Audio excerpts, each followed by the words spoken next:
There's a question that follows almost every great Hollywood dynasty, and it almost never makes it into the documentaries, or the biographies, or the commemorative specials. The question isn't about talent or timing, or who slept with whom to get the part. It's simpler than that, and it's darker than that. It's, what did it cost the people who shared their last name? Because for every family that Hollywood touched, the Barrymores, the Hustons, the Garlands, the Fondas, the spotlight didn't shine equally. It burned some and lit others on fire entirely. And the children who grew up in those houses, who ate dinner across from legends, who called them mom or dad or grandfather, they paid a price that never showed up in the box office numbers. This is the story of those families, not the ones you read about in fan magazines, the real ones.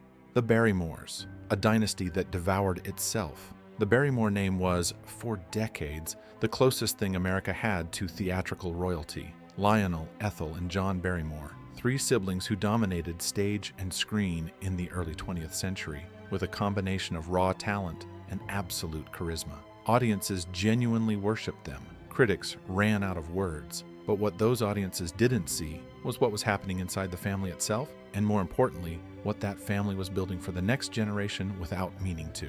John Barrymore was considered the greatest stage actor of his era. His Hamlet in 1922 ran for 101 performances on Broadway, a record at the time. He was handsome in a way that seemed almost unfair. And when he moved to Hollywood and started making films, he became one of the first true movie stars. The public adored him. His children got something different. His daughter Diana Barrymore grew up largely without him. John was an alcoholic, a severe one, who moved in and out of her life without warning or explanation. When he was present, he was alternately brilliant and terrifying. When he was absent, Diana was simply left to figure out what it meant to have a famous father who didn't seem to notice she existed. She was beautiful, and she had his talent. Studios noticed both. By the time she was in her early 20s, Diana was under contract and being groomed as the next great Barrymore. But the thing about that kind of inheritance is that it comes with all the weight and none of the foundation. She had the name. She hadn't been given the stability to carry it. Alcoholism took hold early. The marriages came and went, 4 of them, each more turbulent than the last. The roles dried up as her reputation for being difficult and unreliable spread through the studios. In 1960, she published a memoir called Too Much, Too Soon, which was about as honest a title as any autobiography has ever had. She was 38 years old when she died that same year, alone in her apartment in New York from an overdose of alcohol and sleeping pills. Her brother, John Drew Barrymore, followed almost the exact same path: multiple marriages, alcoholism, a career that flickered but never caught, and a relationship with his own daughter, Drew Barrymore, that would be defined by absence and damage. And then there was Drew, who would become America's sweetheart in E.T. at 7 years old, and who would be in rehab by the time she was 14. The Barrymore dynasty didn't just repeat itself, it refined itself, generation after generation, into something more efficient at destruction. The Hustons, genius with a mean streak. Walter Huston was one of the most respected character actors in Hollywood, nominated for Academy Awards, beloved by directors, considered a craftsman of the highest order. His son, John Huston, became one of the most important directors in film history. The Maltese Falcon, The African Queen, Chinatown. The man had a genuinely extraordinary eye. He also had a genuinely extraordinary capacity for emotional cruelty. John Huston grew up with a father who was largely absent, consumed by his work. And rather than break that cycle, he perfected it. He had children across several relationships, including his daughter Angelica Huston, who would eventually win an Oscar of her own. And what Angelica has described in interviews is a childhood spent orbiting a man who was fascinating from a distance and impossible to reach up close. She grew up primarily in Ireland, in a large house, while her father was somewhere else making films. When he did come home, he brought chaos with him: parties, animals, unpredictable moods, and a habit of making everyone around him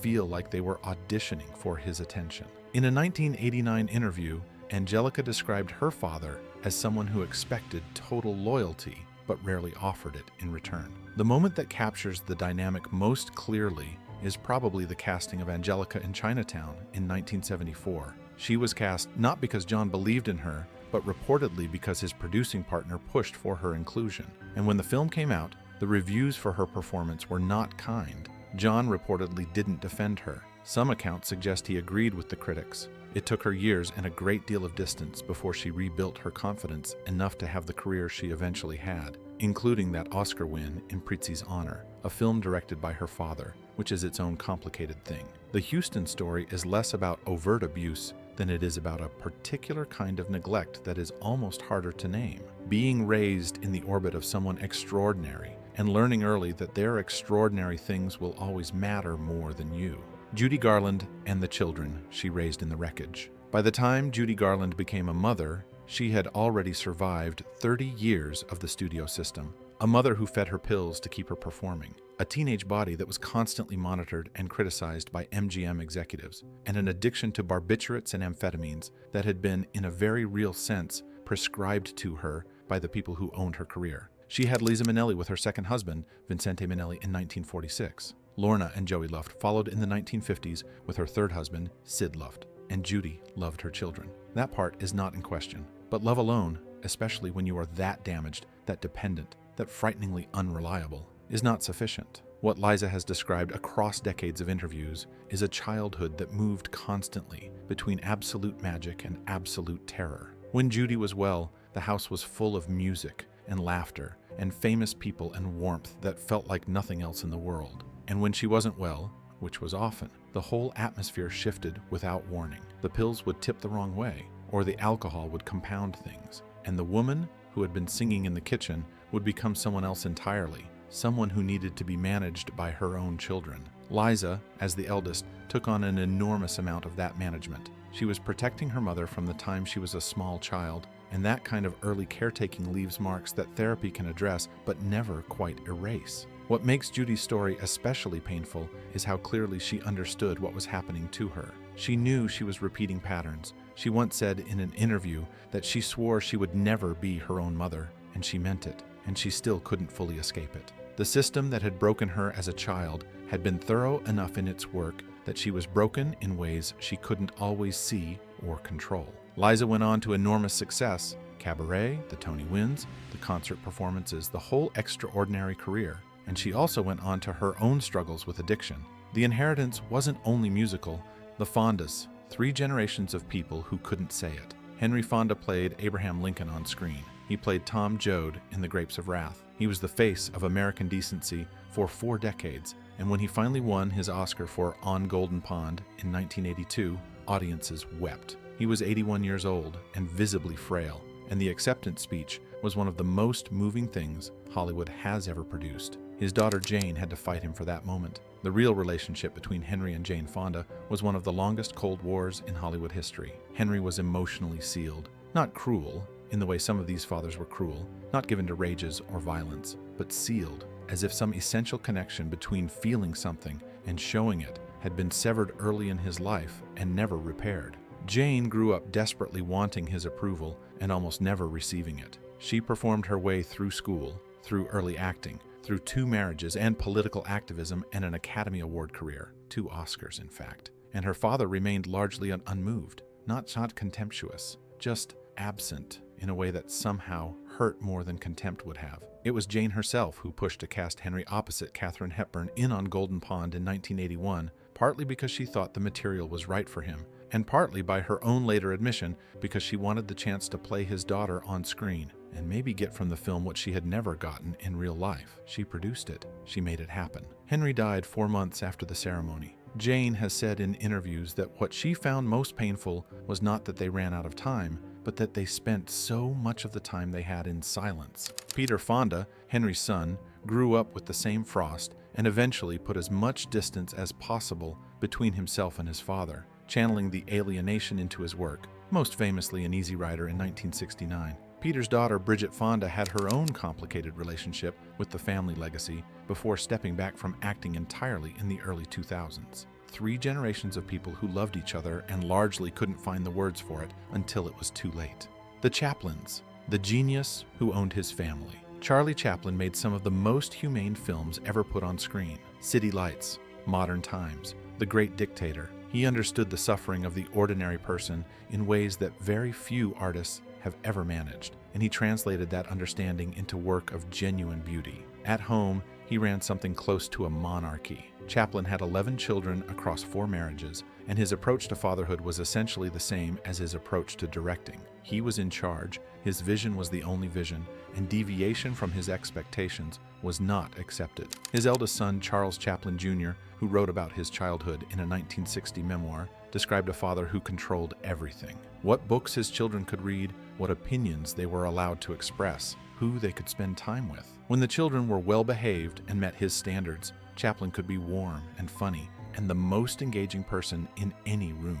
But his standards were extremely high and his patience was limited, and when things didn't meet them, the warmth disappeared immediately. Charles Jr. wrote that the thing about living with his father was the unpredictability, that you were always waiting for the mood to shift, always monitoring, never fully able to relax. Two of his children, Charles Jr. and Sidney Chaplin, both tried acting careers with limited success. The Chaplin name helped open doors and simultaneously made everything harder, because nothing they did could help being measured against what their father had done. Charles Jr. died at 51, in part from complications related to alcoholism. Chaplin's youngest children, the ones from his marriage to Una O'Neill, whom he married when she was 18 and he was 54, had a somewhat different experience. Una was, by most accounts, a genuinely devoted and stabilizing mother, and Chaplin was older and mellower by then. His daughter, Geraldine Chaplin, has had a long and successful acting career. His son, Michael Chaplin,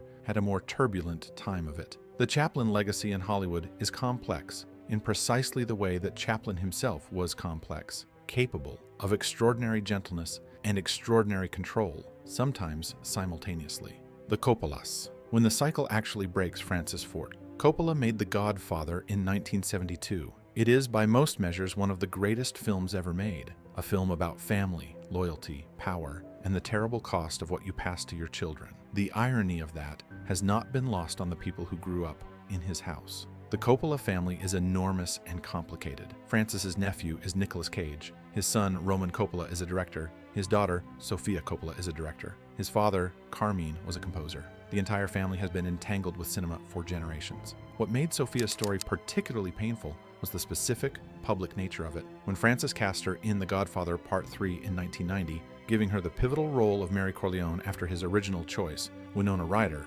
dropped out at the last minute. Sofia was 21 years old and not an actress. She had been in a few small things, but had no real experience with a role of that size or pressure. The critical response to her performance was savage. Some reviews were genuinely cruel, in ways that went beyond professional criticism into something personal. The film itself was nominated for 7 Academy Awards, but Sofia's casting became the thing people remembered and argued about. And the takeaway in much of the press was that Francis Coppola had done his daughter a disservice by casting her. What happened next is the thing that makes the Coppola story different from many of the others in this list. Sofia didn't collapse under the weight of it. She withdrew from acting, spent time figuring out who she actually was, and became one of the most distinctive directors of her generation. The Virgin Suicides. In 1999, Lost in Translation in 2003, for which she won the Academy Award for Best Original Screenplay, the third woman ever to be nominated for Best Director at that point. Her work is, in many ways,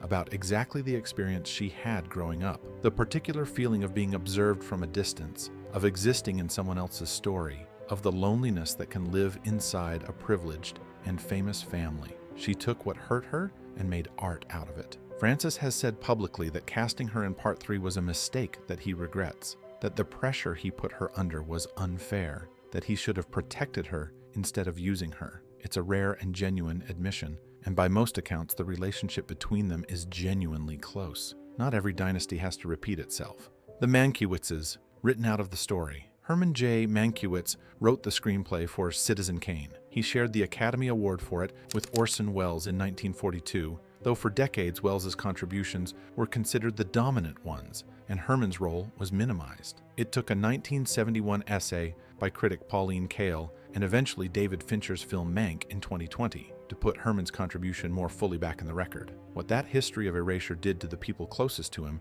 is its own story. Herman's younger brother Joseph L. Mankiewicz was also a major figure, a writer and director who won back-to-back Academy Awards for A Letter to Three Wives and All About Eve in 1949 and 1950. The brothers had a relationship defined by competition and comparison, and neither of them was particularly easy to be around when it came to their families. Herman's son, Don Mankiewicz, became a television writer. Joseph's son, Tom Mankiewicz, wrote the screenplays for several James Bond films and contributed to Superman. Both built real careers. But what the men in both families have described is growing up in the shadow of brilliance that was also deeply unstable. Herman's alcoholism was severe and well known, and Joseph could be withering in his assessments of people around him, including his own children. The Mankiewicz story is one of the less told Hollywood dynasties, partly because it plays out more in writing rooms than on red carpets. But the dynamic is familiar: extraordinary talent that carries within it an extraordinary demand, passed from one generation to the next like a legacy and a warning simultaneously. The O'Neills, when the competition is your own child. Ryan O'Neal was one of the biggest stars of the 1970s. Love story. What's up, Doc? Barry Lyndon. He had the kind of looks and charm that made audiences want to believe in him. His daughter, Tatum O'Neal, won the Academy Award for Best Supporting Actress in 1973 for Paper Moon, where she starred opposite her father. She was 10 years old. She is still the youngest competitive Oscar winner in history. What should have been something they shared became, instead, a line drawn between them. Ryan found it difficult, reportedly almost impossible, to simply be proud of his daughter. Instead, he seems to have experienced her success as a kind of rivalry, and his response to that was to treat her not as a child he had raised, but as a competitor he needed to diminish. Tatum has written and spoken extensively about what her childhood actually looked like. Ryan was largely absent for her early years. When she came to live with him, the house was chaotic. Ryan was dating Farrah Fawcett by then, and the combination of his fame, his drug use, and his fundamental emotional unavailability made for an environment that was damaging in ways that took decades to fully understand. She began using drugs as a teenager. Her relationship with her father lurched between reconnection and rupture for years afterward. She wrote a memoir in 2004 called A Paper Life, which covers much of this with a clarity that is genuinely difficult to read. Ryan O'Neal died in December 2023, and what Tatum said publicly in the aftermath was careful and complicated. The kind of statement you make about someone you loved and were hurt by in equal measure, and who ran out of time before things were fully resolved. The Douglas Dynasty, Love as a Competition. Kirk Douglas was one of the last great stars of Hollywood's golden era. Spartacus, Paths of Glory, Lust for Life, a man of almost frightening intensity who brought that intensity to everything he touched, including fatherhood. His son, Michael Douglas, had to carve out one of the more extraordinary acts of self-determination in Hollywood history just to establish his own identity. He produced One Flew Over the Cuckoo's Nest in 1975, partly because Kirk had owned the rights to the stage play for years and had been unable to get the film made. When Michael finally got it done, winning the Academy Award for Best Picture, Kirk was reportedly hurt that he hadn't been cast in the lead role that had been written for him on stage. Michael has been thoughtful in interviews about the complexity of that relationship. He loved his father. He admired his father's talent enormously. He also spent decades quietly resisting being absorbed by him, finding his own lane as a producer and then as a leading man in his own right, building a career that was genuinely distinct from Kirk's rather than derivative of it. Kirk died in February 2020 at the age of 103. Michael's eulogy was warm and honest, acknowledging the difficulty and also the love, without pretending that the two things had always coexisted easily. What makes the Douglas story slightly different is that Michael seems to have been genuinely aware, as a father himself, of what he didn't want to replicate. His son, Cameron Douglas, has had well-documented struggles with addiction and spent years in federal prison. Michael has spoken publicly about the guilt and grief of that, about the ways he might have been absent when Cameron needed him to be present, about the recognition that the patterns don't automatically stop just because you intend them to. 3 generations in, the Douglases are still working it out, which is, perhaps, more honest than pretending it's ever fully resolved. Gloria Swanson and the daughter she gave away. Gloria Swanson was one of the biggest stars of the silent film era, a woman of extraordinary presence who wore couture on screen and made audiences feel the full weight of glamour and tragedy simultaneously. Her comeback in Sunset Boulevard in 1950 is one of the most iconic performances in film history. What is less widely known is that in 1920, while filming in France, Swanson became pregnant by the Marquis de la Falaise. Abortion was technically available in France at the time, but the studio, Paramount, strongly advised against anything that might become a scandal. Swanson was instructed to handle the situation quietly. She could not bring herself to terminate the pregnancy. She gave birth to a daughter and gave the child up for adoption immediately. She then spent the next several years carrying that secret, returning to America, marrying 4 more times, adopting 2 other children, a son and another daughter, and building the most commercially successful career of any actress of her era. The daughter she gave up was named Michelle Farmer. She grew up not knowing who her biological mother was. She eventually pieced together the truth in the 1960s, made contact with Swanson, and the two of them navigated an extraordinarily complicated reunion. Two women, strangers to each other, trying to figure out what they owed each other after decades of enforced separation. Swanson's biographers have written about the weight she carried around this. The decision was made under enormous institutional pressure at a time when a single woman's options were extraordinarily limited. That context matters, but it doesn't change what Michelle Farmer lived through, the particular grief of being given away by someone who, under different circumstances, might have been her mother. The modern inheritance. It didn't end with the studio system.